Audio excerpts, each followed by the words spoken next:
everybody. I hope everyone's doing well. I have a fantastic video in store for everyone. Today I'm doing my review on Metro Exodus, the third installment in the Metro series. The Metro series consists of 3 games: Metro 2033, Metro Last Light, and now Metro Exodus. The first 2 games, that is Metro 2033 and Metro Last Light, follow Artyom as he travels his way through the nuclear wasteland of the underground Moscow subway system, fighting for survival. You get to explore a fascinating story as he fights his way through these subway systems. I'm not going to spoil it, but I do want to give a little bit of context for this video.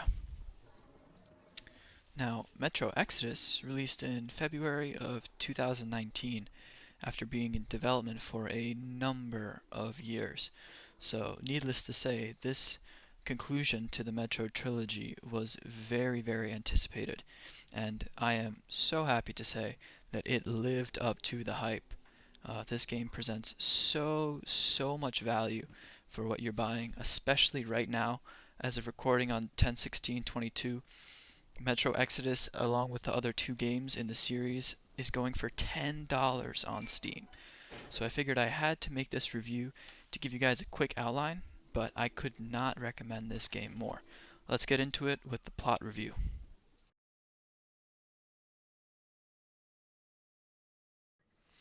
A quick note on the plot review. I believe that this plot in this game is absolutely fantastic. One of the best stories in any video games, period. But I'm going to try my best to not dive too deep into any of the details to keep the game fresh for anyone who wants to go and enjoy it for themselves.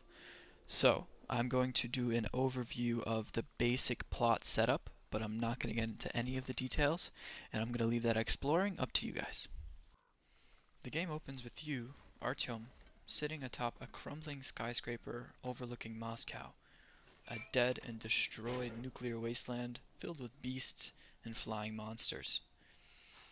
For the past several years, Artyom has been going atop this skyscraper and looking for any sign of life outside of Moscow.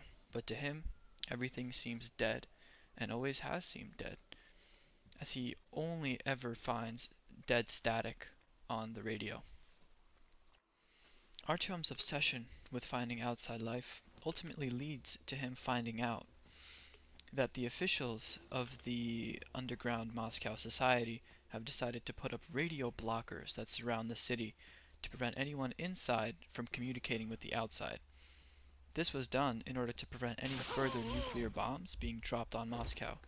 This, however, leads him to destroying this radio blocker and him gaining access to radio waves, and he finds a plethora of people outside. Without getting into too many details about the intro of the game, because again I think the intro is fantastically done and I really want you guys to experience it for yourself, Artyom, his wife, and a team of military personnel called the Spartans end up escaping Moscow on a train called the Aurora. The story of Metro Exodus takes you through 6 unique areas.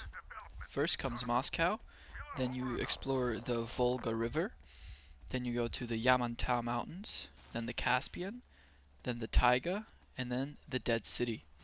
So these 6 areas are all unique, and they have their own very interesting environmental layouts and themes around them, with different groups of enemies that you get to fight and explore. So one of the major differences between Metro Exodus and its predecessors is its combination of a linear story with a somewhat open world setup. So every single one of the 6 areas I previously mentioned are completely open world. So the player has the freedom to go and explore at their own pace. The story of Metro Exodus, while being almost entirely linear, does have 2 separate endings, and these 2 endings are determined based on your actions as you play through the game. So for example, are you sparing of enemies when they surrender, or do you shoot them anyway? So these kind of almost moral decisions that you make along the way, which I thought were a very great addition to the game, actually decide what ending you get. That, along with some other side quests that are available during the game, also determine whether or not you get the good or bad ending.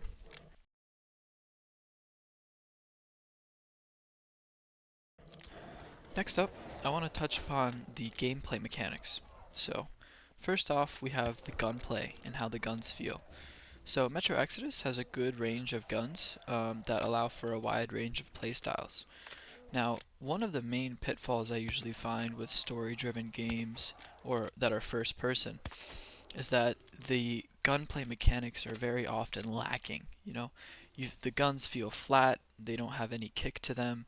Take Cyberpunk 2077 for example, a great game, but the guns just really didn't do it for me, which ultimately put me off of playing the game for several times over.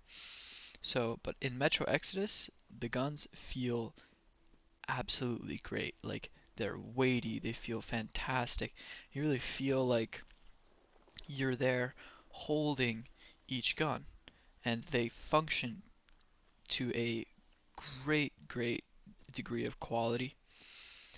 For example, there's mechanics where your gun can actually get jammed up if you walk through mud. So there's cleaning mechanics where you have to care after your weapons. So the gunplay mechanics in Metro Exodus are fantastic. Crafting and resource management is also a huge part of Metro Exodus. As you're exploring, you have a backpack that you can always whip out that lets you craft basic things like medkits and gas masks, which are also a huge important part of the game, as sometimes you will venture into areas where you will die very quickly if you don't have gas masks. So staying on top of those resources is very important. Now, resource management is a whole nother beast in Metro Exodus. Even on standard medium difficulty, I often found myself trying to save and preserve resources as much as possible, which I loved. So many times you come across games where you either have way too many resources or barely enough resources to even play the game, so you end up just sprinting around on one health, hoping that no one hits you.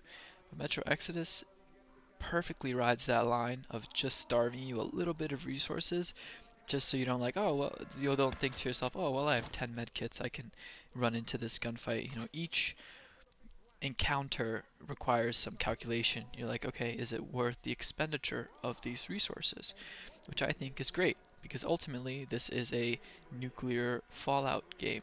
So no one has unlimited resources, and I think, again, Metro Exodus rides the resource management line perfectly.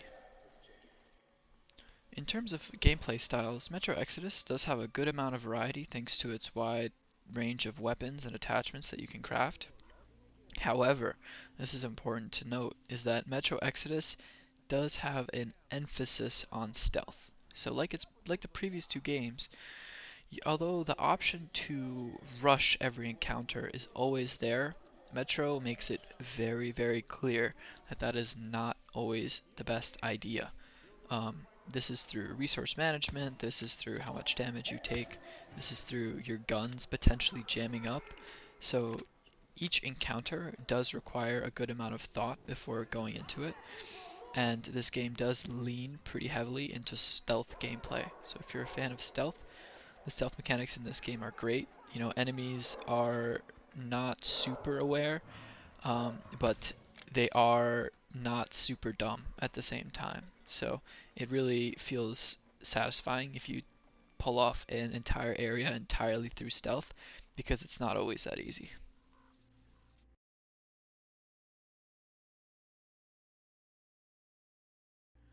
Let's talk some technical attributes of Metro Exodus. So first off, the graphics and the graphical fidelity of the game, absolutely just jaw-dropping. I still think that many games struggle to come to par with Metro Exodus's visuals. I have a gameplay overlaid now, and as you guys can see, it's just something else, really. Especially if you have a graphics card that can support ray tracing. This game benefits hugely from that atmospheric lighting that technology can provide. So I definitely recommend, if you have an RTX supported graphics card, to try your best to use ray tracing when running this game. But yeah, like I'm saying, this game looks incredible. The variety of the environments that you will encounter is huge. From, the Volga, where you're in this dark, gray, damp swamp essentially of the Volga River Delta, and then you go to somewhere like the Taiga, where it has lush forests, and the visuals are incredible throughout. And this game manages to look good but keep its gritty, hard, tough atmosphere throughout the game. So to wrap this review up, I know it was quick, but I just wanted to get it out before the Steam sale ended. It is an absolutely fantastic game, and I think the Metro Trilogy for $10 on Steam is just hard to combat. Like, I cannot think of a better deal for your money right now than that $10 for three absolutely fantastic games. If you have the time, if you have the money to drop on it, I would absolutely recommend buying that bundle and playing through each game in order. So start with Metro 2033, then Last Light, then Metro Exodus, because then you'll get a much better full understanding of the story. And again, I'm sorry, I wanted to keep spoilers to a very minimum. There's a bunch of other fantastic videos on YouTube that you guys can refer to if you want an in-depth plot analysis that do a much better job than I would anyway. But the games are super, super well written, character development is fantastic, and I really could not recommend this game series more, especially Metro Exodus, it being the most modern installation to the game. The previous two games, their graphics do look a bit dated, and then you go to Metro Exodus and then you see these absolutely fantastic visuals. So this game overall, I give it a 10 out of 10. Um, I really hope that you guys will have the time and the energy to check it out. I just want to say thank you so much for tuning in to my quick review here. I hope it was a bit informative. It can help you make the decision on whether or not to buy the game. But yeah, thank you so much for tuning in and have a great one.